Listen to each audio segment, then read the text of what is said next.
Mandela lived and died in Houghton, once the most affluently white of Johannesburg's segregated suburbs. Most of his neighbours, who turned out to mourn him this morning, are still white, but it's economics now, not apartheid. They were genuinely grieving a black convicted terrorist who turned their world upside down, but left it surprisingly the same. It could have all been so different. When I went to live there in the 1980s, South Africa was trapped between oppression and revolution. The whites were tinkering with apartheid in order to preserve it. The blacks, so oddly obedient for so long, were beginning to lose patience. The young particularly were angry. The lid was about to come off. It was a terribly violent country. Brutal undercurrents flowed through the cultures of both races. It wasn't just apartheid that brought them to the surface.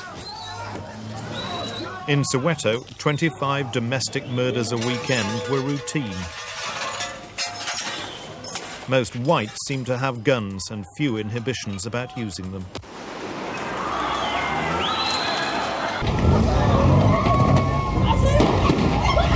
The security forces had few restraints. As the children rioted, they were ambushed.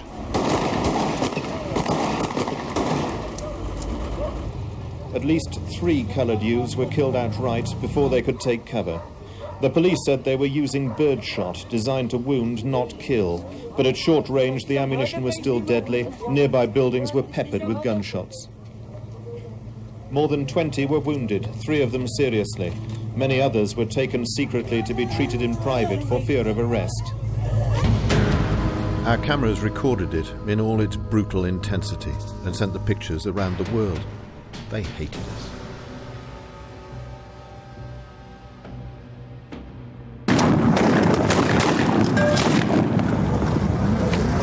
You people, let's get out now very quickly, okay? Because you people are the fucking cause of this now. Yeah, all right. So get out. Okay. The battlegrounds of apartheid were the townships, where blacks were lucky to be allowed to live, though still as foreigners in their own land. 12 miles up the road, and a world away, was where I lived.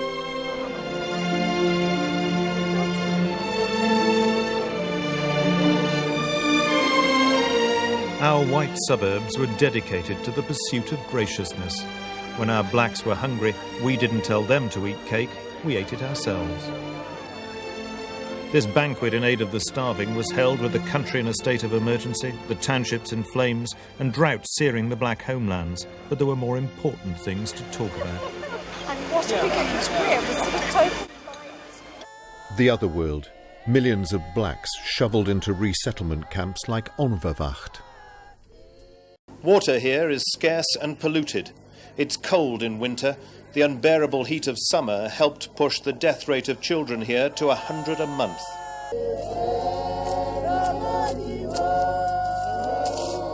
The government here claims with some justification that things are changing in South Africa, that those blacks lucky enough to be allowed to live in cities are becoming better off, that coloureds and Indians will soon have a minor role in government.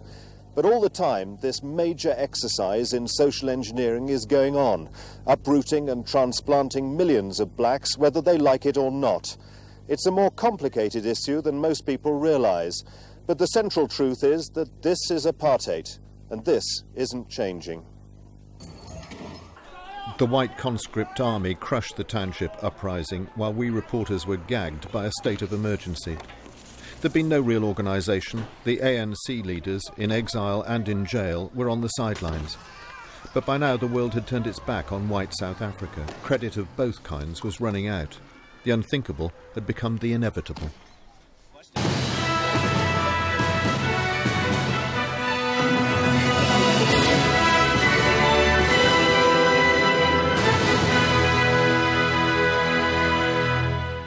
Good evening.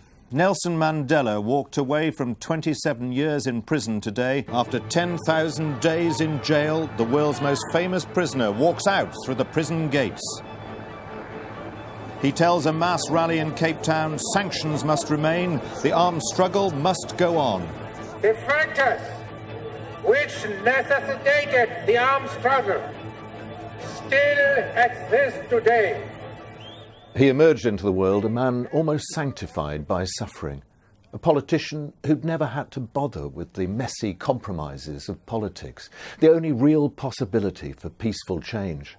All those hopes and fears invested in a man almost everybody was seeing for the first time.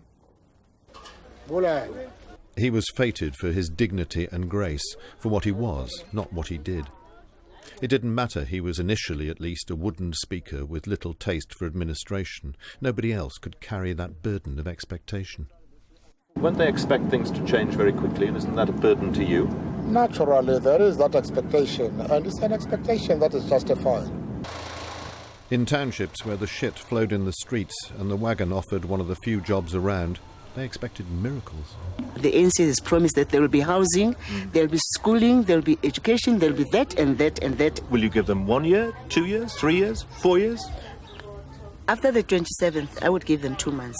Life mostly did get better, but the economy has stalled, half the young people are unemployed, the ANC has grown fat on 20 years of unchallenged rule and worries about the young radical left. But it still seems a miracle. Mandela's dead, but the dream's still alive.